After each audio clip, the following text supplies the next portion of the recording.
அவர் comedy தனியாக இருக்கும். இது அவர் மிமிக்ரி பண்ணுற ஸ்டைலாக இருக்கட்டும், அது வந்து பார்த்திங்கன்னா அவருடைய காமெடியே வந்து பார்த்திங்கன்னா ஒரு தனி அடையாளமாக இருக்கும். அது ஒரு பெரிய பிராண்டாகவே மாறி இருக்கிறதுக்கான வந்து வாய்ப்பு இருந்தது. முழுக்க முழுக்க ரோபோ சங்கருடைய வீழ்ச்சிக்கு வந்து ஜாண்டிஸ் தான் சார். நான் முதல்ல ஒரு விஷயம் சொல்கிறேன் கேட்டீங்க.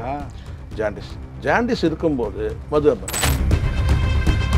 சில பேர் உணவுக்கு முன்னாடி, அதாவது எந்த உணவுனா எடுத்துங்க, காலை உணவு கூட எடுத்துங்க சார், காலை சிற்றுண்டிக்கு முன்னாடி கூட வந்து பார்த்தீங்கன்னா கொஞ்சோண்டு மது அருந்தணுன்றவங்களாம் இருக்கிறாங்க.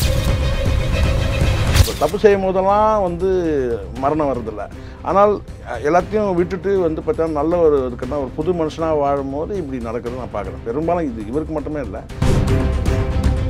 டிவியில் வந்து இந்த மாதிரி ஒரு இதில் நான் இது கேபிஐயில் நான் வந்து நான் பெர்ஃபார்ம் பண்ண பிறகு அங்கேயே நான் வந்து அதுக்கே நான் ஜட்ஜாகவும் நான் வந்து போகக்கூடிய ஒரு வாய்ப்பு பெற்றேன். சினிமாவில் வந்து கிட்டத்தட்ட ஒரு 40-49 படம் நடிச்சிருக்காரு இது வரைக்கும். கிட்டத்தட்ட 50 படத்தை இந்த படம் லாஸ்ட் படம் 50 படம் நினைக்கிறேன். அதில் போய் பார்த்தீங்கன்னா எல்லாருடைய கால்லையும் வந்து வேறு அந்த காட்சி ரொம்ப பார்க்கும்போது நெஞ்சு உழுக்கிற மாதிரி இருக்குது. அவருக்கு ஒரு நாள் தெரிஞ்சிச்சா நம்ம இனிமேல் இருக்க மாட்டோம்னு சொல்லி, ஆனால் எல்லார் காலையும் விழுந்து தொட்டு கும்பிட்டு வராரு. இப்போ இவருக்கு வந்து ஒரு கனவு இருந்திருக்கு. என்ன கனவு தெரியுமா உங்களுக்கு? தன் பேரனை வந்து நடிகனாக்கணும்.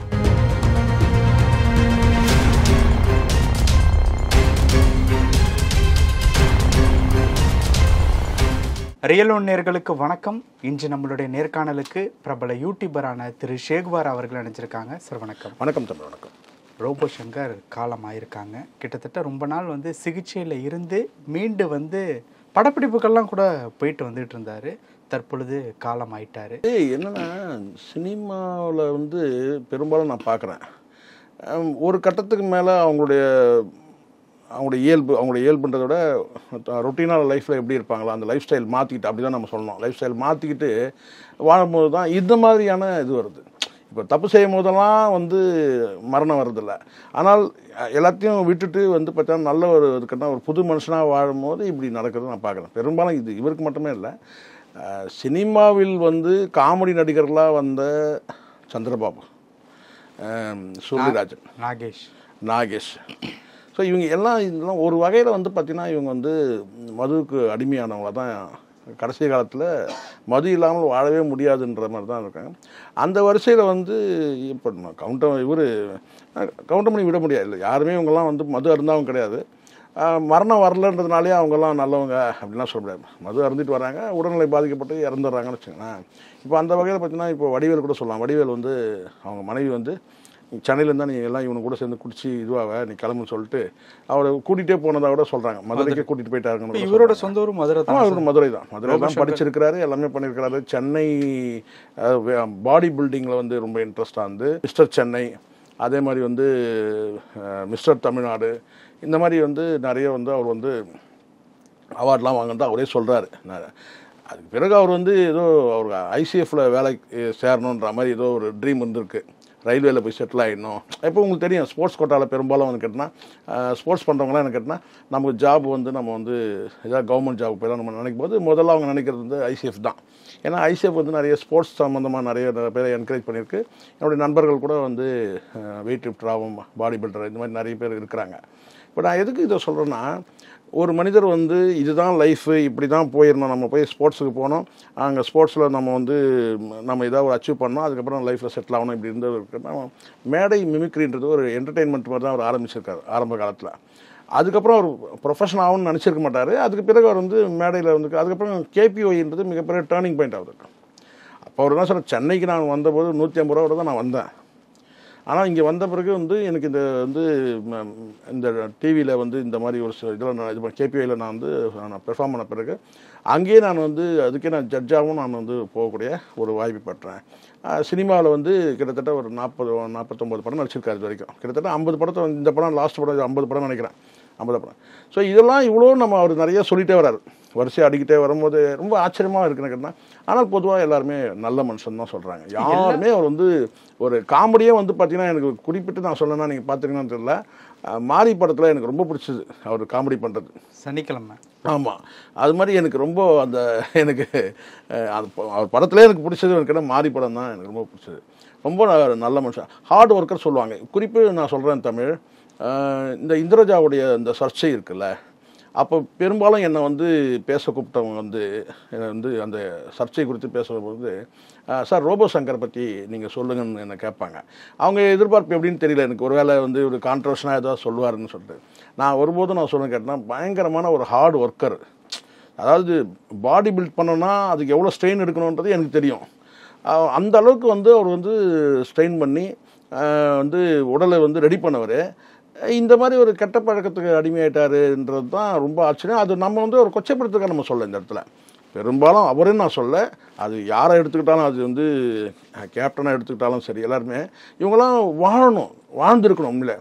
அப்படி இருக்கும்போது இவங்க வந்து இந்த பழக்கத்துக்கு அடிமையாயிட்டு இறந்துறாங்கன்னும் போது தான் ரொம்ப வருத்தமான ஒரு விஷயமா இருக்கு. எல்லாருமே வந்து இரங்கல் தெரிவிச்சிருக்காங்கல்ல சார். ஆமாம் சார். காரணம் சார், நீங்கள் நினைக்கிறீங்களா இவர் நடித்தது 50 படம் தான். கேபிஐயில் வந்திருக்கிறாரு. அதுக்கப்புறம் நடிச்சது வந்து ஒரு 50 படம் தான் சார் அதிகமாக. அதுவும் 50 படத்தில் நீங்கள் பார்த்தீங்கன்னா பெரும்பாலும் ஒரு முன்னணி நடிகர்லாம் அஜித் வந்து புலியில் வந்து இவர் விஜயோட, விஸ்வாசத்தில் வந்து அஜித்தோட, மாரியில் வந்து தனுஷோட, இப்படி தான். ஆனால் அவருடைய படம் ஃபெயிலியரான படங்களை எடுத்தீங்கன்னு வச்சிங்கன்னா பெரிய லிஸ்ட் இருக்குது. ஆனால் அதை தாண்டி இப்போ வந்து எல்லாருமே வந்து எனக்குன்னா ரோபோ சங்கர்னா வந்து ஒரு பிராண்டு மாதிரி ஆனதுக்கு காரணம்னு கேட்டிங்கன்னா அவருடைய தனிப்பட்ட நடவடிக்கை தான். அவருடைய வந்து பார்த்தீங்கன்னா அந்த அளவுக்கு வந்து எல்லார்ட்டையும் சார் நீங்கள் பார்த்தீங்களா சார் சமீபத்தில் பாருங்கள், அவர் வந்து போய் காலில் வேணும்னு அவசியமே இல்லை சார். அவசியம் கிடையாது தான். ஏன்னா ஒரு 50 படத்தை நடிச்சிருக்கு, தொடர்ச்சியாக படங்கள் இருந்துகிட்டே இருக்கு அவருக்கு. இளையராஜாவுடைய அந்த நிகழ்ச்சி பார்த்தீங்கன்னா இப்போ ஒரு வாரத்துக்கு முன்னாடி பார்த்தீங்கன்னா 4 நாள் தான், 4 நாள் இருக்கும். அதில் போய் பார்த்தீங்கன்னா எல்லாருடைய கால்லையும் வந்து விழுற அந்த காட்சி ரொம்ப பார்க்கும்போது நெஞ்ச உழுக்கிற மாதிரி இருக்கு. அவருக்கு ஒரு நாள் தெரிஞ்சிச்சா நம்ம இனிமேல் இருக்க மாட்டோம்னு சொல்லி, ஆனால் எல்லார் கால்லையும் விழுந்து விழுந்து தொட்டு கும்பிட்டு வர்றாரு. இது பெரிய இது ஒன்றும் இல்லை சார். சாதாரண ஒரு 4 படம் நடிச்சாலும் தரையில் பிடிக்க முடியல சில பேர், அப்படி இருக்காங்க, உங்களுக்கு தெரியும். ஆனால் கிட்டத்தட்ட ஒரு 50 படம் நடிச்சுட்டு ஏற்கனவே வந்து ரோபோ சங்கர்னா ஒரு பிராண்டு தான். அப்படிப்பட்ட ஒரு மனிதர் வந்து பார்த்திங்கன்னா வந்து காலில் வந்து எனக்கு ரொம்ப நெகிழ்ச்சியாக இருந்தது. மனசே கஷ்டமாக இருந்துச்சு. உண்மையாக ரொம்ப சீரியஸாக நான் என்னடா இது யார் ரோபோ சங்கர்னா அவருன்னு. ஆனால் முதல்ல உங்களுக்கு தெரியும் சிக்காகும் போது அவர் ரொம்ப மெலிஞ்சிருந்தார். நிறைய வெர்ஷனில் பார்க்குற மாதிரி இருக்கும். இப்படின்னு ஒரு ரோபோ சங்கர் பார்த்தீங்கன்னா அவர் ஆல்ரெடி கருப்பு தான், ரொம்ப கருப்பாக இருக்கிற மாதிரி இருக்கும். ஒரு இடத்துல பார்த்தீங்கன்னா வெவ்வேறு காலகட்டத்தில் பார்க்குற மாதிரி இருக்குன்ற நான். இப்போ இதில் பார்த்தீங்கன்னா நார்மலாக வந்து பழைய ரோபோ சங்கரா தான் வந்து இப்போ வந்துட்டார். அப்போ எல்லாம் மீண்டும் முடிஞ்சாச்சு அப்படி தான் நம்ம நினச்சோம். சடனாக அந்த 2 நாளில் எப்படி அவருக்கு சிக்காச்சுறது ரொம்ப ஆச்சரியமாக இருக்குது. ஷூட்டிங் ஸ்பாட்டில் மயக்கம் போட்டு விழுந்திருக்காரு அப்படின்னு தான் சொல்கிறாங்க. எனக்கு வந்து என்னென்னா இப்போது பொதுவாக நம்ம சொல்கிறோன்னு கேட்டால் இறந்து போயிட்ட பிறகு யாரையும் நம்ம கொச்சப்படுத்தக்கூடாதுன்ற நமக்கு அந்த எண்ணம் இருக்குது. அதனால் நம்ம வந்து கட்டுப்படுத்தி தான் பேசுகிறோம். பொதுவாக நான் சொல்கிறேன் சார், இப்போ விவேக் கூட எடுத்துங்க. விவேக் எவ்வளோ அச்சீவ் பண்ணிருக்கலாம். இன்னும் இன்னைக்கு வந்து பெஸ்ட் காமெடி இளையராஜா மேடையில் ரஜினி சாரே சொல்றாங்க, இல்ல விவேக்கனுடைய இடத்தெல்லாம் வேற யாரும் நிரப்பாங்க சார். நிஜமா நான் சொல்றேன் சார், விவேக்னு சொல்லும் போது பார்த்தீங்கன்னா வடிவேல் மீது நமக்கு 1000 கருத்து வேற்றுமைகள் இருந்தாலும் வடிவேல் இடத்த விவேக் இடத்தெல்லாம் இன்னொருத்தர் பிடிக்க முடியாது சார். ஆமாம். ஆனால் நீங்கள் இந்த இடத்துல நீங்கள் ரோபோ சங்கர் நீங்கள் கவனிச்சிங்கன்னா அவருடைய காமெடியில் நீங்கள் யாரையாவது அவர் வந்து ஃபாலோ பண்ணியிருக்காரு நீங்கள் எடுத்து காட்டுங்க. அவர் காமெடி தனியாக இருக்கும். இது அவர் மிமிக்ரி பண்ணுற ஸ்டைலாக இருக்கட்டும், அது வந்து பார்த்திங்கன்னா அவருடைய காமெடியே வந்து பார்த்திங்கன்னா ஒரு தனி அடையாளமாக இருக்கும். அது ஒரு பெரிய பிராண்டாகவே மாறி இருக்கிறதுக்கான வந்து வாய்ப்பு இருந்தது. ஆனால் அது உங்களுக்கு சொல்கிறீங்களா, அது அடுத்தடுத்து அவர் உடல்நிலை பாதிக்கப்படும் போது அவங்களுக்கு வந்து வாய்ப்புகளும் குறையும் சார். இது சினிமா உலகத்தை பற்றி உங்களுக்கு தெரியும்னு நினைக்கிறேன். நீங்கள் வந்து ஒன்ஸ் கீழே விழுந்துட்டிங்கன்னா ஏறி மிதிக்கிற உலகம் தானே தவிர உங்களுக்கு தூக்கி விடுறதுலாம் கிடையாது. இது எல்லா துறையிலும் தான் உண்டு, நான் இல்லைன்னு நான் சொல்ல மாட்டேன். சினிமாவில் மட்டும்தானா இது இருக்குன்னா எல்லா துறையிலும் வந்து பார்த்தீங்கன்னா ஒரு பாலிடிக்ஸ் இருக்கும். நம்மளை கீழே ஒருத்தர் தள்ளணும்னு நினைப்பான், வந்து மண் தூக்கி போட்டு மூடணும்னு நினைப்பேன். எல்லாரும் இதெல்லாம் நடக்கும் தான். நாம தான் அந்த இடத்துல சுதாரிச்சுக்கிட்டு நம்ம எச்சரிக்கையாக ஒரு பயணப்பட்டுருக்கோம். எனக்கு தெரிஞ்ச வரைக்கும் ரோபோ சங்கர் வந்து ஒரு இதை சொல்ல கேட்டால் நெகட்டிவ் கேரக்டரே கிடையாது, நல்ல மனுஷன் அப்படின்னு தான் என்னுடைய பேர். அதனால தான் நான் எந்த இடத்துல பார்த்தீங்கன்னா இது வரைக்கும் நான் ஒரு முறை கூட சந்திக்கவே கிடையாது தான். ஆனால் வந்து என்கிட்ட கேட்கும்போது கூட அந்த இந்திரஜா விஷயமா கேட்கும்போது கூட இந்திரஜா செய்த தவறுக்கு அவங்க அப்பா பொறுப்பேற்றுக்க முடியாது. அது இந்திரஜா தான் பொறுப்பேற்று அது பேசணும், பதில் சொல்லணும் தவிர அதில் வந்து எந்த இடத்துலையும் வந்து பார்த்தீங்கன்னா யாரும் வந்து ரோபோ சங்கரை வந்து எதுவுமே சொல்லியிருக்க மாட்டாங்க. நான் கூட சொன்னேன், அந்த கேள்வி வரும்போது சொன்னேன், ரோபோ சங்கர் வந்து ஒரு ஹார்ட் ஒர்க்கர். பட் இது வந்து அவர் ஒரு மனதளவில் சங்கடப்படுத்தியிருக்கலாமே தவிர அவர் எந்த சூழ்நிலையும் வந்து பார்த்திங்கன்னா அவர் வந்து இது சம்மந்தம் அவர் பேசவே கூட இல்லை. அது சம்மந்தமாக வந்து எந்த டாபிக் யார் எடுத்தாலும் கூட அது வந்து அவர் கடந்து போயிருக்கார தவிர அந்த டாபிக் எடுக்கவே இல்லை. அது ஒரு வேளை வந்து மகளுக்கு அட்வைஸ் கூட பண்ணியிருக்கலாம், ஏன்னா அது நமக்கு தெரியாது. அப்படி இருக்கும்போது முழுக்க ரோபோ சங்கருடைய வீழ்ச்சிக்கு வந்து ஜாண்டிஸ் தான் சார். நான் முதல்ல ஒரு விஷயம் சொல்கிறேன் கேட்டீங்க, ஜாண்டிஸ் ஜாண்டிஸ் இருக்கும்போது மது அருந்தக்கூடாது. அது நல்லா புரிஞ்சுங்க. நான் என்ன சொல்கிறேன்னு கேட்டால் இதை சொன்னால் தான் நம்மளை வந்து வில்லன் ஆக்கிறாங்க எல்லாருமே. என்னென்னா காரணத்தை சார் சொல்கிறோம். நான் என்ன சொல்கிறேன், மதுவே அருந்தக்கூடாதுன்ற. நான் மது இல்லாமல் வாழ முடியாது சார். சோறு இல்லாமல் வந்து சொல்லலாம் நீங்கள், ஐயோ சோறு இல்லாமல் வாழவே முடியாது. மது இல்லாமல் வாழ முடியாதா? அதனால் மது அருந்தவே கூடாது முதல்ல. சரி, மது அப்படி அருந்துறீங்கன்னு சொன்னால் கொஞ்சமாவது ஒரு காஷன் இருக்கணும். நமக்கு ஒரு என்ன நோய் இருக்குது உடம்புல, நமக்கு என்ன ஒரு எப்படி இருந்தாலும் ஆர்கனை காலி பண்ணக்கூடியது தான் மது. சரிங்களா? அது நான் லிமிட்டாக குடிப்பேன், இல்லை சோகத்தில் குடிக்கிறேன், அது குடிக்கிறேன், இது குடிக்கிறேன். மதுவுக்கு வந்து காரணங்கள் இருக்குல்ல. சில சோகத்தில் குடித்தேன், சந்தோஷத்தில் குடித்தேன். அப்படியே சந்தோஷத்தில் தான் ஆரம்பிக்கும் முதல்ல மது. அதுக்கப்புறம் தான் நம்மளை கொஞ்சம் கொஞ்சமாக மது வந்து நம்ம சாப்பிட போய் அப்புறம் அது நம்மளை சாப்பிட ஆரம்பிச்சிடும். சரிங்களா? காலங்காலமாக சொல்லக்கூடியது தான் கேட்டால் வந்து குடியை கெடுக்கன்னு சொல்லியிருக்கிறாங்கல்ல. அதனால் நான் சொல்கிறது என்னன்னா, அவர் ஜாண்டிஸ் வந்து, ஏன்னா ஜாண்டிஸ் வந்தால் உங்களுக்கு தெரியுமா சார் உங்களுக்கு, இந்தியன் மெடிசன், சித்தா மெடிசன் வந்து பார்த்தீங்கன்னா ஜாண்டிஸ்க்கு வந்து சொல்லக்கூடிய ஒரு இது என்னென்னா குறிப்பு உங்களுக்கு தெரியும். யுனானி மெடிசன் கூட இருக்குது. பெரும்பாலும் பத்தியம் இருக்கணும். பத்தினா உங்களுக்கு தெரியும். ஆமாம், இப்போ நீங்கள் ஒரு குறிப்பிட்ட ஒரு வைத்தியம் நீங்கள் எடுக்கிறீங்கன்னா, சித்தாவோ யுனானியோ அல்லது வந்து இந்தியன் மெடிசன் நீங்கள் எடுத்தீங்கன்னா நீங்கள் அது வந்து பார்த்தீங்கன்னா பத்தியம் இருக்கணும்னு சொல்லுவாங்க. எதுக்காகன்னு கேட்டால் இந்த பொருட்கள்லாம் வந்து ஒத்துக்காது. ஏன்னா உங்கள் உடல்நிலை இப்படி சொல்கிறாங்க இல்லையா, இந்த ரத்தத்தில் இருக்க அணுக்கள் வந்து செயலிழக்கிறதுன்னு சொல்கிறாங்க இல்லையா. அப்படின்னு கேட்டால் இந்த மாதிரி உணவுகள் நீங்கள் எடுக்காதீங்கன்னு சொல்கிறது அதுதான். முழுக்க கணையம், இந்த கல்லீரல் வந்து பாதிக்கப்படக்கூடிய ஒரு வியாதி. நம்ம தான் வந்து எச்சரிக்கிறோம். உணவு முழுக்க அங்கே உணவு தானே. அந்த உணவு எடுக்கும்போது கேட்டால் எல்லாத்தையும் உணவு கேட்டால் மது கூட உணவுன்ற மாதிரி எடுத்துட்டோம்னா அது இப்படி தான் ஆகும். மதுவே உணவாயிருச்சு. ஆமாம், அப்படி தான் மதுவே. சில பேர் உங்களுக்கு தெரியுமா சார் உங்களுக்கு, நான் இந்த இடத்துல இதை தவிர்க்க முடியாமல் நான் சொல்கிறேன், வேறு வழி இல்லாமல் இதை வந்து நீங்கள் கொச்சைப்படுத்திக்கூடாது, தப்பாகவும் எடுத்துக்கூடாது. சில பேர் உணவுக்கு முன்னாடி, அதாவது எந்த உணவுனா எடுங்க, காலை உணவு கூட எடுத்துங்க சார், காலை சிற்றுண்டிக்கு முன்னாடி கூட வந்து பார்த்தீங்கன்னா கொஞ்சோண்டு மது அருந்தணுன்றவங்களாம் இருக்கிறாங்க. அதெல்லாம் பேராபத்து. ஆமாம், பேராபத்து சார். அது பேரழிவு. அது உண்மையிலேயே காலையில் ஒரு டிஃபன் சாப்பிட்றதுக்கு முன்னாடி மது அருந்தணும், மதியம் சாப்பிட்றதுக்கு முன்னாடி கொஞ்சம் மது இருந்தணும், இரவு டின்னருக்கு முன்னாடி மது இருந்தணும். இதெல்லாம் சாப்பிட போகிறதுக்கு முன்னாடி மாத்திரை போட்டு அதே மாதிரி தான் சார். அப்படி தான் சார் பண்ணுறாங்க நிறைய பேர். சார் நீங்கள் வாங்க சார், கூப்பிட்டு போகிறேன் ஒரு டாஸ்மாக் கடையில் பாருங்கள், அவ்வளோ காலையிலலாம் போய் வந்து பார்த்தீங்கன்னா 12 மணிக்கு தான் சார். 12 மணிக்கு நீங்கள் வேறு வாங்க, உங்களுக்கு பல பேர் வந்து பார்த்தீங்கன்னா அவிழ்த்து கொடுத்துட்டு தான் இருக்கலாம் சில இடங்கள். ஆமாம், அதெல்லாம் வந்து அவங்களுக்குள்ள ஒரு அண்டர்ஸ்டாண்டிங் சார், அதெல்லாம் இருக்குது எல்லாம் நீங்கள் சொல்லலாம். ஆனால் வந்து அதிகாலையில் குடிக்கிறவங்களாம் வாங்கி வச்சு குடிக்கூடாது. என்ன டாஸ்மாக் திறந்து கொடுக்கணும்லாம் கிடையாது. அதெல்லாம் நிறைய நடந்துட்டு தான் சார் இருக்குது சார். நான் தான் சொன்னேன், இப்போ ஜெயலலிதா சொன்னது தான் நம்ம சொல்ல வேண்டியது இருக்குது. அரசு வந்து பூச்சி மருந்து கூட விற்கிது, நம்ம போய் வாங்கி சாப்பிட்றோமா? அப்படி தான் நம்ம எடுத்துக்கணும். நமக்கு கெட்டதுன்னு தெரிஞ்சுன்னா நம்ம ஒதுங்கிடணும் சார். நம்ம அதை தான் நான் பல இடங்களில் நான் சொன்னேன். நான் அட்வைஸ் பண்ணுற மாதிரி இருந்தாலும் நம்மளை வந்து கேட்டால் பூமர் நீடானுங்க டோட்டலாக. இது நம்ம அதனாலே நம்ம தவிர்த்துட்டு போகிறோம். ஆனால் நான் சொல்கிறது கேட்டால் மதுன்றது வந்து பார்த்தீங்கன்னா மிகப்பெரிய பேராபத்து. நமக்கு உடலில் என்ன சிக்கல் இருந்தாலும் அதை வந்து அதிகமாக கீழே அதிலே நம்மளை கவிழ்த்து விட்டுறதுக்கான வாய்ப்பு இருக்குது. அதனால் நம்ம அந்த மதுக்கிட்ட போகாமல் தான் நல்லது. பலருடைய படம், விவேக்குடைய மரணமாக இருக்கட்டும், ஏன் சந்திரபாபுவோட மரணமாக இருக்கட்டும், இல்லை அதுக்கு பிறகு வந்து காமெடி நடிகர்கள் வந்து சூரியராஜனாக இருக்கட்டும், எல்லாருமே வந்து நமக்கு வந்து நாகேஷ் உட்பட எல்லாமே இருக்கிறது நமக்கு ஒரு பாடமாக தான் இருக்கிறாங்க. அடுத்த ஒரு ஜென்ரேஷன் வந்து பார்த்து அதை தெரிஞ்சுக்கணும்னு நினைக்கிறேன். சில பேர் சொல்லுவாங்க சார், வந்து இறை நம்பிக்கையில் போய் கயிறு கட்டினாக்கா வந்து குடிக்க மாட்டார் சொல்லிட்டு. அதெல்லாம் எனக்கு நம்பிக்கையே இல்லை. சபரிமலைக்கு மாலை போட்டு குடிக்கிறவனாலும் நம்ம பார்த்துருக்குறோம். எனக்கு வந்து என்னென்னா, ஒரு வந்து எந்த மனிதரும் வந்து கேட்டினா வந்து பிறக்கும்போது எந்த பழக்கத்தோடு பிறக்கவே இல்லை. அப்போ நம்ம பெற்றோர்களுக்கு செய்யக்கூடிய நம்ம வந்து கடமை என்னென்னா, அவங்களுக்கு செய்ய வேண்டிய சேவை இல்லை கடமை என்னன்னு கேட்டிங்கன்னா, அவங்களுக்கு வீடு கட்டி கொடுக்குறதும், நகை நட்டு வாங்கி கொடுக்குறதும், இல்லை வந்து கார் பங்களா வாங்கி, அதெல்லாம் கிடையாது சார். அதெல்லாம் வந்து பெற்றோர்கள் செய்யக்கூடிய அடிப்படை சேவை, அடிப்படை கடமையே நமக்கு என்னன்னு கேட்டிங்கன்னா, அவங்க செய்யக்கூடியதுன்னு கேட்டிங்கன்னா, அவங்க கொடுத்த உடலை வந்து அவங்க எப்படி கொடுத்தாங்களோ கடைசி வரைக்கும் அப்படியே வச்சுருக்கணும். சார், இந்த இடத்துல ரோபோட் சங்கர் வந்து தன் மகளுக்கு திருமணம் செஞ்சு வச்சுட்டு இப்போ காலமாயிருக்காரு. அந்த கடமையை முடிச்சது அப்படிங்கிறது வந்து கொஞ்சம் ஆறுதல் அளிக்கக்கூடிய ஒரு விஷயம் எடுத்துக்கலாமா? Correct sir. ஆனால் அதுக்காக வந்து கடமைனா நீங்கள் என்ன நினைக்கிறீங்க? மனைவிக்கு கடைசி வரைக்கும் உங்களை நம்பி வந்த மனைவிக்கு நீங்கள் வந்து கணவன் இருக்கணும் இல்லை சார்? நீங்கள் இந்த இடத்துல ட்ரீட்மெண்ட்டுக்கு அப்புறமும் மறுபடியும் மது பழக்கத்தில் இறங்கிட்டார் இருக்கலாம். நான் டவுட் பண்ணுறேன். அது நம்ம உறுதியாக நம்ம பார்க்காம சொல்லக்கூடாது. ஒன்ஸ் ட்ரீட்மெண்ட்டு சில பேருக்கு அந்த இது உண்டு சார், இந்த ஹேபிட், இந்த தொடர்ச்சியாக இந்த மது அருந்த பழக்கம் இருக்குது இல்லையா, அந்த அடிக்ட்னு சொல்கிறாங்கல்ல, மதுக்கு அடிமையானவர்கள். அவங்க வந்து ஏன்னா எங்கள் குடும்பத்தில் நிறைய அடிமைகளை நாங்கள் பார்த்துருக்குறோம். சரிங்களா? அவங்களாம் என்னென்னு கேட்டிங்கன்னா, அவங்கள வந்து இது வந்து ஒரு கட்டத்துக்கு மேலே அது இல்லைன்னா என்னால் இருக்க முடியாது அப்படின்ற அந்த கட்டம். இப்போ தான் நான் நல்லா ஆகிட்டேனே, இப்போ தான் நான் நார்மல் ஆகிட்டேனே, அப்போ நான் குடித்தா என்ன அப்படின்ற அந்த மனோபாவத்துக்கு வந்துடுவாங்க.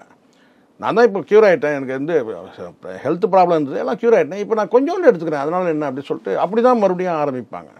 ஸோ மது வந்து பார்த்திங்கன்னா வந்து பேராபத்து வந்து உயிருக்கு மட்டுமே இல்லை, வந்து குடும்பத்துக்கும் பேராபத்து. நீங்கள் சொல்லலாம் நான் இதெல்லாம் முடிச்சிட்டேன், இனிமேல் நான் எனக்கு என்ன இருக்குது இனிமேல் அப்படின்னு சொல்லலாம். எப்படி இருந்தாலும் ஒரு மனிதன் வந்து பார்த்தீங்கன்னா ஏதோன்னு ஒரு அதுக்கு நீங்கள் வந்து ஒரு பயனுள்ள வாழ்க்கை அடுத்தவங்களுக்கு வாழ்ந்துட்டு போகலாமே, சரிங்களா?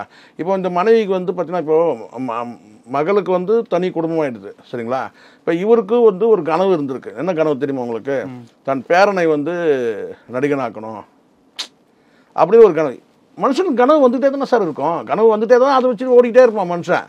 அப்போது வந்து கனவு வந்து தப்பு இல்லை, ஆனால் கனவோடு சேர்ந்து வந்து பார்த்தீங்கன்னா அந்த பழக்கமும் வந்து பார்த்தீங்கன்னா தொடர்ந்து இருந்திருக்குதுன்றது தான் நம்ம தெரிஞ்சுக்கிறோம்.